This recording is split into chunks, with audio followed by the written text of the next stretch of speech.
Carilah Tuhan selama Ia berkenan ditemui.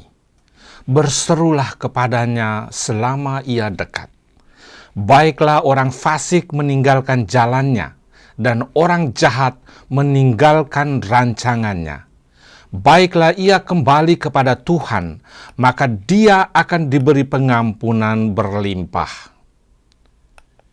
Kutipan dari kitab Yesaya bab 55 ayat 6-7 yang barusan kita dengar di atas, kita ambil sebagai panduan untuk merefleksikan cerita Sakeus yang ditawarkan penginjil Lukas dalam perayaan Ekaristi Kudus pagi ini.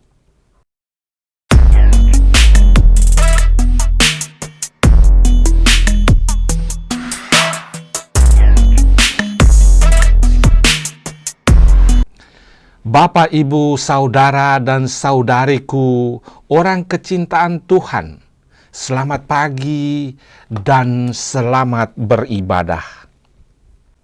Permenungan rohani pagi ini diambil dari bacaan Injil Lukas bab 19 ayat 1 sampai dengan ayat 10. Pemeran utama dalam bacaan Injil pada hari ini adalah Sakeus, si pemungut cukai yang kaya raya. Sakeus, seperti yang diceritakan penginjil Lukas, punya keinginan yang besar dan kuat untuk melihat Yesus. Tapi sayangnya, orangnya pendek. Dengan postur yang pendek seperti ini, di tengah kerumunan orang banyak, dia betul mengalami kesulitan untuk melihat Yesus dari dekat. Tetapi Sakeus tidak berhenti berpikir. Dia berusaha menemukan jalan lain yang bisa menghantarnya menemukan dan melihat keberadaan Yesus.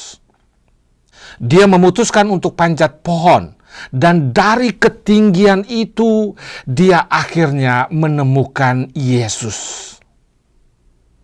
Suatu hal yang unik yang terjadi pada saat itu, keinginan Sakeus untuk melihat Yesus pada akhirnya dianugerahi satu pengalaman rohani yang dari awal tidak pernah Sakeus bayangkan, di mana Yesus sendiri pada akhirnya mengundang dirinya untuk bertamu di rumah Sakeus.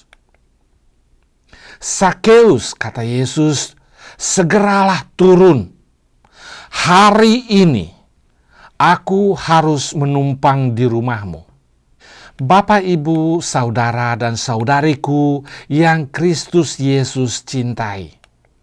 Sakeus adalah seorang pemungut cukai. Dan di zaman Yesus, pemungut cukai bekerja untuk pemerintah Romawi.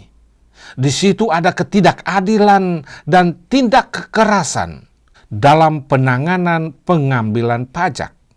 Malah mereka terkadang terlibat korupsi. Karena itu di mata publik mereka menjadi musuh bebuyutan rakyat, tidak disenangi dan dianggap sebagai orang berdosa. Dan ini karena jabatannya, Sakeus harus memikul beban sosial ini kemana saja dia pergi. Dia dianggap koruptor, orang berdosa, musuh rakyat, dan lain sebagainya.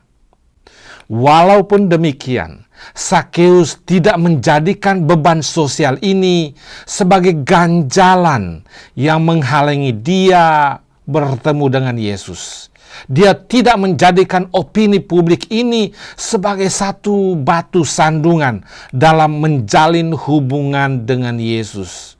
Dia malah menggunakan segala kemampuannya untuk mengalahkan segala rintangan itu demi menggapai maksud hatinya, yaitu ingin melihat Yesus dari dekat. Bapak, Ibu, saudara, dan saudariku dalam Kristus Yesus.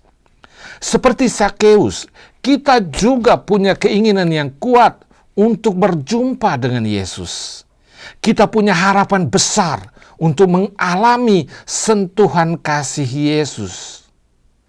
Persoalannya, Terkadang antara kita dan Tuhan terbentang satu jarak yang susah kita jelajahi. Situasi batin kita syarat dengan beban dosa. Penglihatan kita kabur karena diselimuti awan keangkuhan diri. Hari ini, tepatnya saat ini, jam ini, Tuhan mengajak kita untuk segera turun dari kecongkakan mementingkan diri, turun dari ketidakpedulian kita terhadap orang lain, turun dari ketamakan terhadap harta benda, turun dari kenyamanan semu. Karena Yesus ingin berjumpa dengan kita. Dia mau pada malam ini, pada hari ini, pada saat ini, Dia mau tinggal di rumah kediaman kita. Walau hati kita tersobek dosa, terlihat kotor dan berserakan, tetapi Yesus ingin sekali tinggal bersama kita.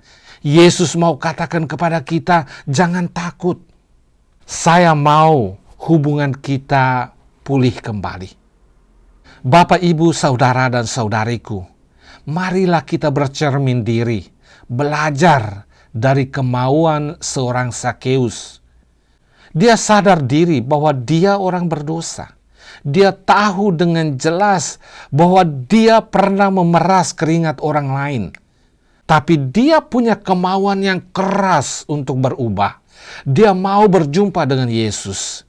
Dia mau mengalami keselamatan dari Yesus. Dia mau hidup lebih baik dari hari-hari kemarinnya. Setiap kita punya cerita masa lampau yang bisa menjadi kendala untuk bersatu dengan Tuhan. Tetapi pengalaman rohani si Sakeus memberikan satu pelajaran emas buat kita. Di mana ada kemauan, di situ pasti ada jalan. Selamat berhari Minggu, Tuhan memberkati.